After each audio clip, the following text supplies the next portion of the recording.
Good evening, Jim Perry here with Perry Capital. August 13th, Tuesday night.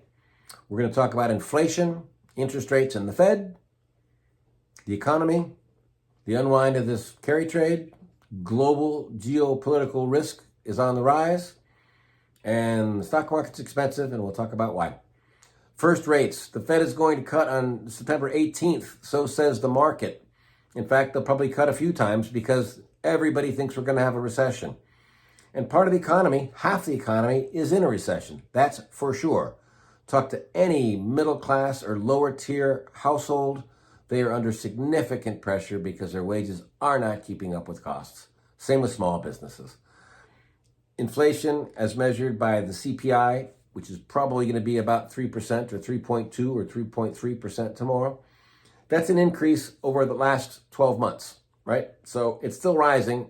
And it's just rising at a slower rate than it was 3 years ago. But all those price increases from pre-pandemic to now are still with us. And that's what's hurting small businesses and households, more so than big corporations who have more flexibility. They have access to cheaper money and they can move into different markets with different products at different price points. So that's why profitability is up at the S&P 500.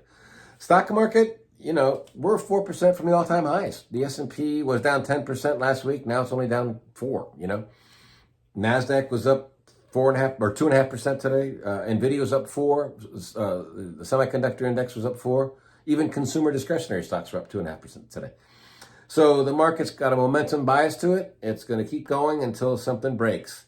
Maybe that's geopolitical stuff.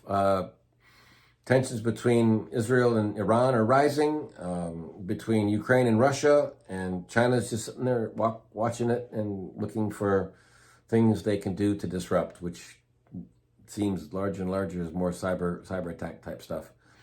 So that's a problem, and it's why the dollar's low. I think the dollar is under pressure for the first time in a long time, and I think its safe haven status is being questioned because of debt and deficits. And I'm not so sure that's going to go away between now and the election because you're probably going to get more stimulus.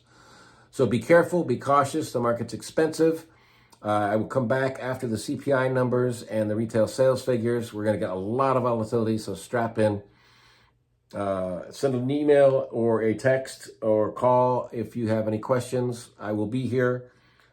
In the meantime, thank you very much for your support. We appreciate it, and we wish you good luck into the weekend. Thank you. Bye.